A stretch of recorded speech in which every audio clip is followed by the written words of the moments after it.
Mas Gibran, apa kabar? Selamat malam. Terima kasih telah bersama kami. Silakan. Mas Gibran, saya panggil Anda anak presiden, Anda masalah nggak? Jangan, panggil nama aja. Panggil nama saja. Jadi faktanya Anda adalah seorang anak presiden.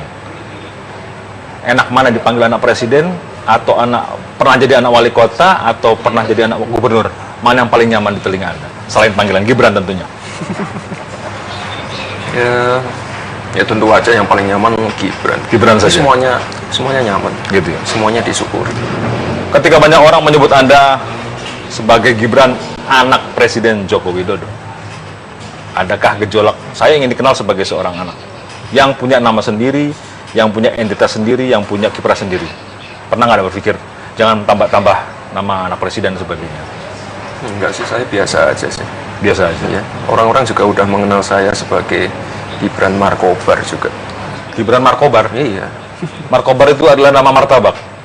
Nama Bukan Gibran Cilipari gitu kan ya? Gibran Cilipari juga. Tambah lagi di Solo. Habis ini Gibran stand up comedy gitu ya. Kembali lagi ke sebelumnya. Yeah. Anda dikenal sebagai seorang anak presiden. Tetapi Anda tampaknya tidak terlalu nyaman dengan itu. Sampai-sampai Anda menolak untuk ditemani dalam tanda petik oleh Pas Pampres. Kenapa? Ya biar biar saya nyaman, biar semua orang-orang di sekitar saya juga nyaman. Kalau ada Pas Pampres pengawal Anda tidak nyaman? Nggak nyaman. Orang-orang di sekitar saya juga nggak nyaman. Tapi demi keamanan seorang anak presiden, keluarga presiden? Aman kok. Saya sendiri dari sini, dari Jakarta ke Bekasi ke Bandung, sendiri aman. Nggak ada masalah. Selama 2 tahun ini tidak ada masalah? Nggak ada masalah. Di Solo juga nyetir sendiri, nggak masalah. Ketika tahun bertambah, Ya. Anda tidak akan berubah dengan itu? Ya gini-gini aja. Enggak lah. Orang Indonesia baik-baik. Orang Indonesia baik-baik. Dan manajemen yang lebih baik. Biasanya orang kalau memilih calon pemimpin itu ada beberapa hal. Salah satunya rekam jejak. Dan itulah kemudian yang saya ingin Anda juga bercerita ke publik. Boleh. Karena banyak yang belum tahu nih rekam Iya, jejak iya. Agus. Misalnya Mas Agus, keputusan terbesar yang pernah Anda ambil yang kemudian memberi dampak ke publik. Bisa ceritakan ke kami? Ya ini keputusan terakhir ini, saya pikir... Itu kan keputusan yang Anda ambil pribadi. Maksud Iya. saya keputusan yang Anda ambil yang kemudian membawa dampak ke publik. Keputusan dalam... Kapasitas Anda selama ini. Oh, saya pikir banyak keputusan saya ambil, tentu dalam konteks di dalam perjalanan karir saya sebagai perwira militer. Ya. Ya. Apa misalnya, Mas? Ya banyak sekali, saya tidak bisa jelaskan karena Satu saja kalau urusan banyak. TNI itu urusan negara, kadang-kadang tidak bisa dijelaskan di dalam publik. Yang begitu. bisa dijelaskan karena kan kemudian orang menilai rekam jejak nih, Betul. Mas Agus. Katakanlah Gubernur DKI, Ya, petahana, keputusannya berdampak ke 10 juta sekian penduduk DKI. Iya. Bakal calon yang lain, Mas Anies ketika menjadi menteri, keputusannya berdampak ke sekian orang. Iya. Kalau kemudian keputusan besar yang pernah Anda ambil? yang jelas saya banyak mengambil keputusan untuk meningkatkan profesionalisme prajurit yang saya pimpin dan juga kesejahteraan keluarga prajurit yang itu semua berada di bawah komando dan kendali saya. Tentu tidak bisa dibandingkan. Tadi mengatakan 10 juta, kemudian sebagai menteri, kemudian saya sebagai komandan batalion. Tetapi bagi saya yang paling penting adalah bukan skopnya saja, tetapi principles-nya apa. Leadership principles itu berlaku universal. Dan saya justru menggunakan banyak pengalaman yang saya dapatkan selama di TNI untuk bisa saya aplikasikan secara relevan di wilayah pengabdian yang lainnya. Oke, berarti kalau kemudian saya tanya berapa besar anggaran yang pernah dikelola, juga Anda akan menjawab yang sama, itu tidak relevan? Iya, tidak relevan menurut Tidak saya. relevan? Tidak relevan. Tapi berapa banyak sih Mas Agus? Kenapa? Pernah tidak mengelola anggaran dalam jumlah yang besar? Ya, sekali lagi anggaran itu tentu dalam hubungan TNI ya, itu sudah ditentukan. Setiap batalion itu berkisar hampir sama di seluruh batalion begitu. Tidak bisa saya jelaskan di sini ya. Kemudian Berarti tidak bisa dibandingkan dengan misalnya Tidak DKI bisa dibandingkan seperti itu. 67 triliun, kemudian itu Oh iya dong. sangat jauh ya? Oh iya dong. Jadi rekam jejaknya tidak bisa apple to apple? Tidak apple to apple. Berarti satu lagi, kalau tadi Anda banyak cerita batalion, itu berarti berapa banyak staf yang pernah dipimpin Mas Agus? Saya tahu arahnya adalah apakah saya mampu untuk menghadapi ini semua. Langsung nanya gitu aja Mbak, ya kan? Muter-muter dia, muter-muter. Mbak Eni, terima kasih sudah hadir di acara Candy. Silakan duduk. Baru-baru ini Wahid Foundation melakukan survei. Di situ secara jelas digambarkan dan disampaikan kepada publik ada beberapa hal yang mengkhawatirkan, termasuk di dalamnya adalah sikap intoleran masyarakat yang ada kecenderungan meningkat. Itu betul. Betul. Jadi memang sekitar beberapa bulan yang lalu kami melansir sebuah survei bekerja sama dengan LSI. Iya. Jadi survei ini survei nasional melibatkan responden dari 34 provinsi. Nah, dari survei itu hasilnya memang cukup bikin deg-deg ser, Bang Andi. Oh, deg-deg ser. Jadi misalnya ya ada 0,4% dari responden itu menyatakan bahwa mereka pernah melakukan tindakan radikal. 0,4%. Betul. Itu kalau diproyeksikan iya, dalam jumlah penduduk Indonesia iya, sekitar 600.000 orang. Pernah melakukan tindakan radikal. Misalnya Radikal itu pernah pengertiannya apa? misalnya melakukan penyerangan terhadap rumah ibadah orang lain.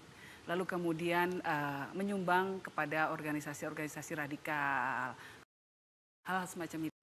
Jadi ada beberapa indikator yang yang dipakai oleh LSI. Dan LSI ini sudah pernah melakukan survei ini sebelumnya.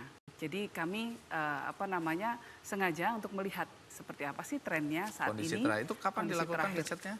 Sekitar bulan Mei. Ini ada berapa banyak ya? 1.520 dari seluruh Indonesia. Seluruh Indonesia. Ya. Kali yang saya lihat sebagai kendala, karena sesungguhnya saya kira banyak orang belum mengerti apa artinya satu bisnis teknologi dan apa dampaknya kepada kita. Dan sekali lagi buat saya, bisnis teknologi itu memang ada aspek moneter atau ekonominya, itu benar. Tapi yang sama pentingnya atau lebih penting buat saya itu, bisnis teknologi dia akan meningkatkan kualitas daripada SDM terlibat dalam bisnisnya. Mulai dari si teknologi sendiri, ataupun timnya, ataupun staf pendukungnya, tapi semuanya itu akan mengalami satu proses nilai tambah dalam menjalankan satu bisnis berteknologi. Karena itu memang dari segi nilai intelektualnya kompleks sekali sehingga ada dampak yang lumayan signifikan kepada sumber daya manusia terkait. Jadi saya kira awareness itu salah satu yang penting. Selain dari itu kalau memang sudah aware, ya kita juga harapkan dari semua pihak ya, ABG kan disebut akademisi, bisnis dan government, itu mestinya setelah ada awareness, ada pengertian, juga ada tindakan, jadi konsekuen dengan itu. Kalau yang lain saya kira relatif teknis, kita harus perbaiki apa yang tadi saya sebut sebagai kendala, itu memang harus kita kerjakan. Saya kira iya, karena ini adalah satu hal yang terkait dengan menumbuh kembangkan kesadaran. Memang itu bukan satu entrepreneur award, ini harus diartikan sebagai satu upaya berkesinambungan yang long term. Jadi kalau kita hanya buat 1-2 itu awareness-nya belum banyak yang tumbuh. Tapi kalau kita terus tiap tahun melakukan ini, saya yakin demi waktu itu akan ada perubahan. Kalau kita perhatikan di sains kan ada namanya S-curve ya.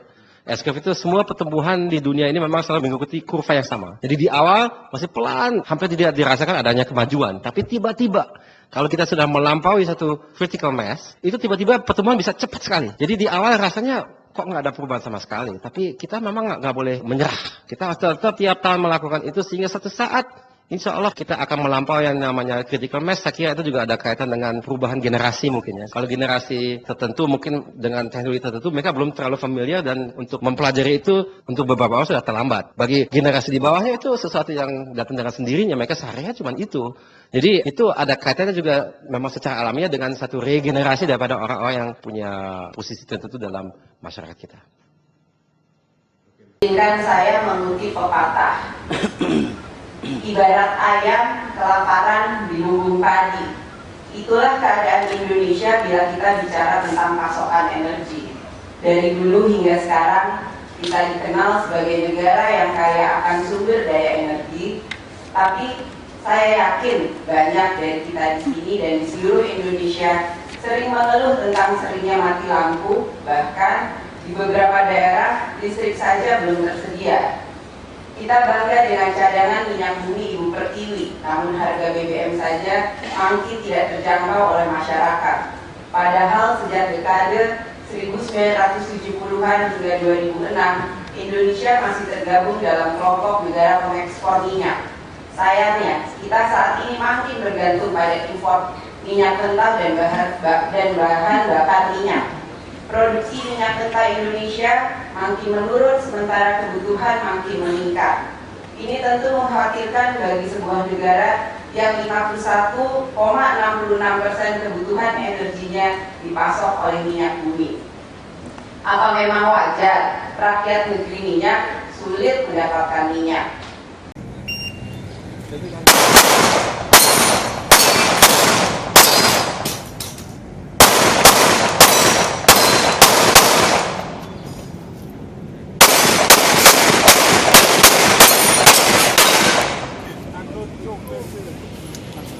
Clear, Hammerdown Holster 1473.